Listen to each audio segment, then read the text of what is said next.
ବୁଲା କୁକୁର ପାଇଁ ଦେବଦୂତ ସାଜିଲେ ମିଶନ ଶକ୍ତିର ଏମ୍ବିକେ ଦିଦି।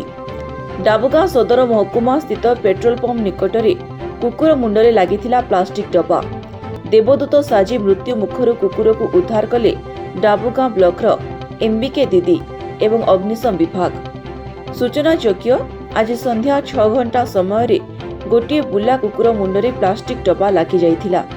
ସେ ଡବାକୁ କାଢ଼ିବା ପାଇଁ ବହୁତ ଚେଷ୍ଟା କରି ବିଫଳ ହୋଇ ମୃତ୍ୟୁ ସହ ସଂଘର୍ଷ କରୁଥିଲା। ଏହା ଦେଖି ଡାବୁଗାଁ ମିଶନ ଶକ୍ତିର ଏମ୍ବିକେ ଦିଦି ପ୍ରିୟଦର୍ଶିନୀ ପାତ୍ର କୁକୁର ପାଖକୁ ଯାଇ ଡବା କାଢ଼ିବା ପାଇଁ ଉଦ୍ୟମ କରିଥିଲେ, କିନ୍ତୁ ଡବା ନ ବାହାରିବାରୁ ଫୋନ୍ ଯୋଗେ ଡାବୁଗାଁ ଅଗ୍ନିଶମ ବିଭାଗକୁ ଯୋଗାଯୋଗ କରିଥିଲେ। ଏହାପରେ ସଙ୍ଗେ ସଙ୍ଗେ ଅଗ୍ନିଶମ ବିଭାଗ ମୁଖ୍ୟ ହିମାଂଶୁ ଶେଖର ନାୟକଙ୍କ ସହ ଅନ୍ୟ କର୍ମଚାରୀମାନେ ଘଟଣାସ୍ଥଳକୁ ଆସିଥିଲେ ଏବଂ କୁକୁରକୁ ଆୟତ୍ତ କରି ପ୍ଲାଷ୍ଟିକ ଡବା ବାହାର କରି କୁକୁରର ଜୀବନ ବଞ୍ଚାଇଲେ।